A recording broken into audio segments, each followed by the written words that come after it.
Welcome to Titan Tuition, specialist tuition from highly experienced heads of departments and senior examiners.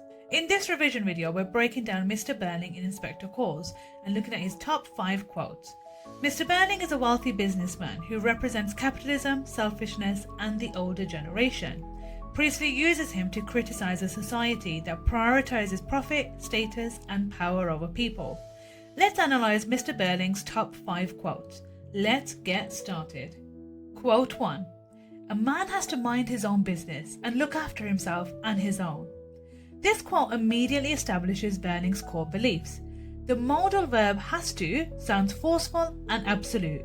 It shows Birling believes his views are not just opinions, but facts. The repetition of own reinforces his selfish mindset and highlights how narrow his perspective is. Priestley presents this as dangerous. Birling's attitude ignores social responsibility, suggesting a world where people turn their backs on others in need. Quote 2. The Titanic.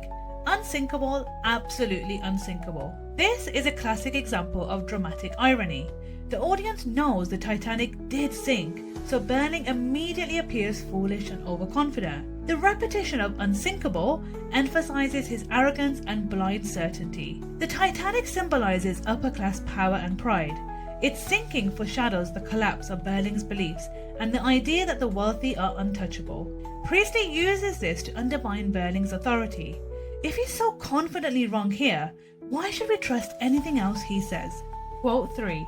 If you don't come down sharply on some of these people, they'd soon be asking for the earth. Here, Birling is talking about workers like Eva Smith. The phrase "these people" is dismissive and creates a clear divide between classes. It shows he sees working class people as inferior. Come down sharply sounds aggressive and controlling, suggesting he believes power should be used to suppress workers. The exaggeration in asking for the earth makes reasonable demands sound ridiculous. Priestley exposes the cruelty of capitalism here, showing how the powerful exploit the vulnerable while convincing themselves they're justified. Quote 4. But the way some of these cranks talk and write now, as if we were all mixed up together like bees in a hive, community and all that nonsense.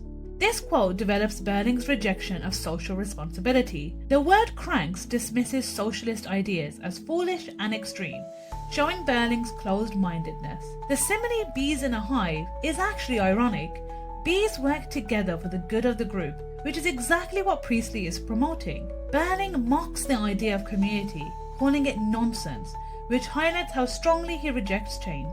Priestley uses this to directly contrast capitalist individualism with socialist cooperation, making it clear which side he supports. Quote 5. There's every excuse for what your mother and I did.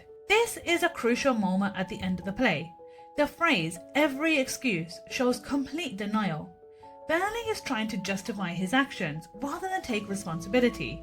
It suggests he believes he has done nothing wrong, despite everything the inspector has revealed. By grouping himself with "your mother and I," Birling aligns with the older generation, reinforcing the idea that they share the same stubborn, unchanging attitudes. This contrasts sharply with Sheila and Eric, who accept guilt and begin to change.